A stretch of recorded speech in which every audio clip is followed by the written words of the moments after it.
বৰকল্লা মধ্য ইংৰাজী বিদ্যালয়ে হীৰক জয়ন্তী উদযাপন কৰিছে আৰু মই পৰিৱেশটো দেখুৱাইছোঁ মোৰ কেমেৰা সহযোগে এই পৰিৱেশটো দেখুৱাইছে যিহেতু আজি তেওঁলোকৰ দ্বিতীয়টো দিন আৰু দ্বিতীয়টো দিনত তেওঁলোকে এনেদৰে বাৰেবৰণীয়া যি সাংস্কৃতিক শোভাযাত্ৰা সেয়া তেওঁলোকে উলিয়াইছে আৰু বিভিন্ন ধৰণৰ যি অসমীয়া জাতি জনগোষ্ঠীৰ যি লোকসকলৰ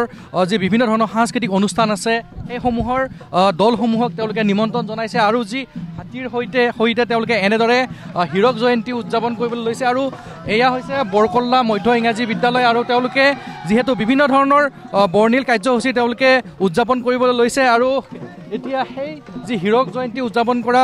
বিদ্যালয়খনৰ বিভিন্ন ছাত্ৰ ছাত্ৰী বা ইয়াৰ বৰকল্লাৰ যি লোকসকল তেওঁলোকে ওলাই আহিছে দলে বলে আৰু বিভিন্ন জাতি জনগোষ্ঠীৰ যি সাংস্কৃতিক নৃত্যসমূহ বা যি সাংস্কৃতিক দলসমূহে তেওঁলোকে ইয়াতে ভাগ লৈছে আৰু এতিয়া তেওঁলোকে এনেদৰে বৰকল্লা গাঁৱৰ মাজেৰে এনেদৰে বাৰেবৰণীয়া যি সাংস্কৃতিক শোভাযাত্ৰা তেওঁলোকে উলিয়াইছে মোৰ লগত ইয়াৰ উদ্যোক্তাসকল আছে তেওঁলোকৰ পৰা কিছু কথা জানিব চেষ্টা কৰিম কি ক'ব যিহেতু আপোনালোকে হীৰক জয়ন্তী উদযাপন কৰিছে কেনেকুৱা ধৰণৰ প্ৰস্তুতি আপোনালোকৰ নমস্কাৰ পোনপ্ৰথমে আপোনালোকৰ NK TVক মই স্বাগতম জনাইছোঁ আপোনালোকে আমাৰ ইয়াত আহি আমাৰ নিউজ সংগ্ৰহ কৰাৰ বাবে আমাৰ দুদিনীয়া কাৰ্যসূচীৰে আমাৰ হীৰক জয়ন্তী উদযাপন কৰিছিলোঁ বৰকল্লা মধ্য ইংৰাজী বিদ্যালয়ত আজি আমাৰ দ্বিতীয় দিনাৰ 3 নম্বৰ কাৰ্যসূচী আমাৰ সাংস্কৃতিক বাৰেৰহণীয়া সাংস্কৃতিক শোভাযাত্ৰা এয়া চলি আছে আমাৰ খুব সুন্দৰভাৱে আমি প্ৰস্তুতি কৰিছোঁ সেইবাবে আমি মনোবিচাৰৰ মতে আমি মানে সাফল্যমণ্ডিত হৈছোঁ বুলি আমি গৌৰৱবোধ কৰিছোঁ আমি কি থাকিব আপোনালোকৰ অনুষ্ঠানত কেনেকুৱা ধৰণৰ অনুষ্ঠান আছে আৰু ইয়াৰ পিছত আমাৰ আছে মানে মুকলি সভা স্মৃতি গ্ৰন্থ উন্মোচন সভা আছে তাৰপিছতে আছে আজি সবাতোকৈ বিশেষ আকৰ্ষণীয় আমাৰ যিটো মানে এই সাংস্কৃতিক হেৰি য'ত আমাৰ মানে থাকিব অসমৰ জনপ্ৰিয় কণ্ঠশিল্পী প্ৰিয়ংকা ভৰালী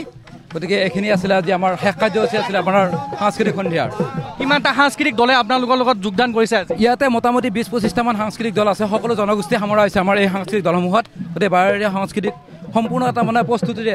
গোটেই কাৰ্যসূচীখিনি আমি যি আশা কৰি আছিলোঁ আৰু বহু মানুহে আমি গোটেই প্ৰস্তুতিৰ সময়ত আজিৰ এই মুহূৰ্তলৈকে আমি অধিক আগ্ৰহেৰে বাট চাই আছিলোঁ আৰু সেই শুভ মুহূৰ্তত আমি এতিয়া পাইছোঁহি গতিকে বহুত ভাল লাগিছে আজি নিশ্চয়কৈ আমি দেখুৱাই আছোঁ এয়া হৈছে বৰকল্লা মধ্য ইংৰাজী বিদ্যালয়ৰ যি আজি সাংস্কৃতিক শোভাযাত্ৰাৰ পৰিৱেশ আৰু তেওঁলোকে এতিয়া এনেদৰে এক বিশাল শোভাযাত্ৰা তেওঁলোকে আয়োজন কৰিছে আৰু এনেদৰে বিশেষকৈ বিভিন্ন যি জাতি জনগোষ্ঠীৰ যি লোকসকলৰ যি তেওঁলোকৰ দলীয় যি নৃত্যসমূহ আছে সেইসমূহ তেওঁলোকে ইয়াতে প্ৰদৰ্শন কৰিছে আৰু হাজাৰ হাজাৰ লোকে এই অনুষ্ঠানত অংশগ্ৰহণ কৰিছে আৰু বিশেষকৈ যি সেই স্কুলৰ লগত জড়িত যি ছাত্ৰ ছাত্ৰীসকলৰ পৰা যি অভিভাৱকসকল আছে বা বিভিন্ন স্থানৰ যি সেই বিদ্যালয়ৰ লগত জড়িত লোকসকল আছে তেওঁলোকে ইয়াতে আহি এনেদৰে সাংস্কৃতিক শোভাযাত্ৰা ওলাইছে আমি এই যি শোভাযাত্ৰাৰ পৰিৱেশটো আমি দেখুৱাইছোঁ বিভিন্ন ধৰণৰ যি আমাৰ জাতি জনগোষ্ঠী আছে সকলো বিহুৰ পৰা আৰম্ভ কৰি যি দৰঙীয়া যি কলাকৃষ্টি যি ওজাপালি সেই ওজাপালিও তেওঁলোকে ইয়াতে এই শোভাযাত্ৰাত তেওঁলোকে সংযুক্ত কৰিছে আৰু এক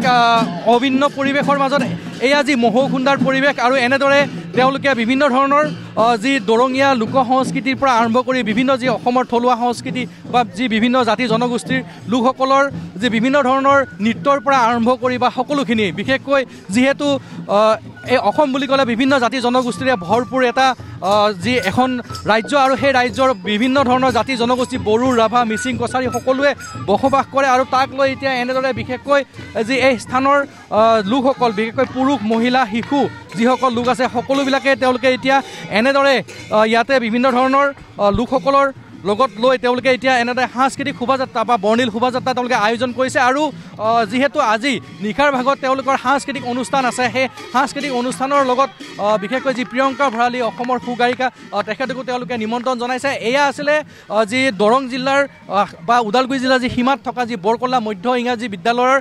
যি আজি দ্বিতীয়টো দিন আৰু তেওঁলোকে এনেদৰে আজি বৰ্ণিল শোভাযাত্ৰা তেওঁলোকে আয়োজন কৰিছে